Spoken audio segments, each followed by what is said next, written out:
natin binabasa na. yung... Yung puso yan, puso ng binabasa. Tapos Ayan. yung ano. Ayan, binabasa na po yung kanyang puso. Ayan.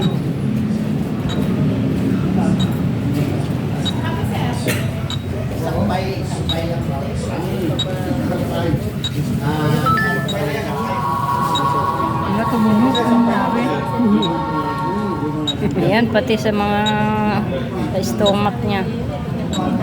Ayan, hanggang ano, mga kidney. Ayan, nababasa na po lahat. Pediatry. Ayan.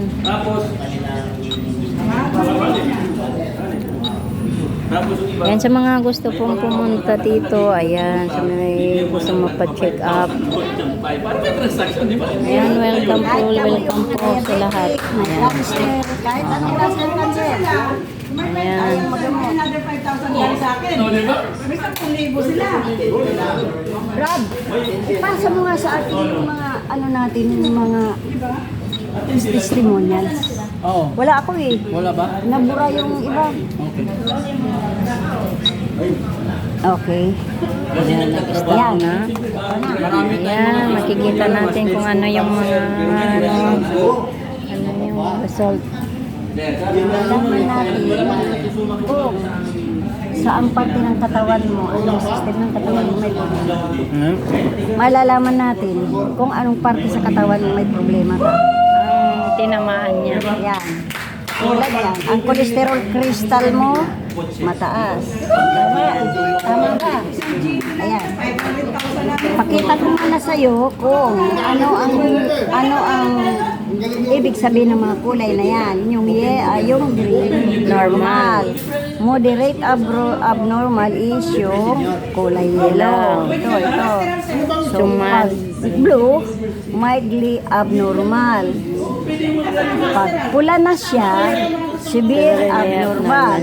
Pag dito ang pula sa kabila, magpula man dito sa kabila, ibig sabihin, mababa. Diba? So ngayon, nandito tayo. Mababa pa sa dilaw. Ang nakita dito, yung blood viscosity mo, kung baga sa ano, yung takbo ng dugo mo, walang problema. Ngayon, ang cholesterol mo, meron ka. Doon sa ugat, artery, mayroon kang, ang dugong dumadalo doon, may blood fat, may taba, kasamang taba. Vascular elasticity, may problema. Myocardial oxygen, ibig sabihin sa puso yan. Ang problema, myocardial oxygen consumption mo is Ayan, sa oxygen. may malaking problema mo. Kasi yung, hindi ka ba minsan hinihingal? Hinihingal. O yan, di ba? Yung sikreto mo, nalalaman ko tuloy. Ayan na. Nalalaman yung Diba? sikreto, Makikita diba? yung mga... Mas maganda nga yung malalaman mo kung ano Coronary kalagayan artery. ng Ito katawan mo, pa, di ba? mabagal ang pagkilos ng pagtulak ng dugo mo gawa ng may bara. Anong kakabara yung cholesterol? Yung blood fat na sinasabi mo sa mga.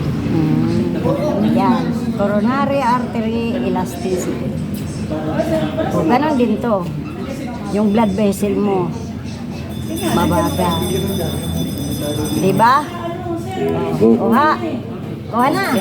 Antayin na lang natin. Tama ba? Mag-umpisa na tayo. Tingnan natin itong gastrointestinal. Pinapaliwanag lang.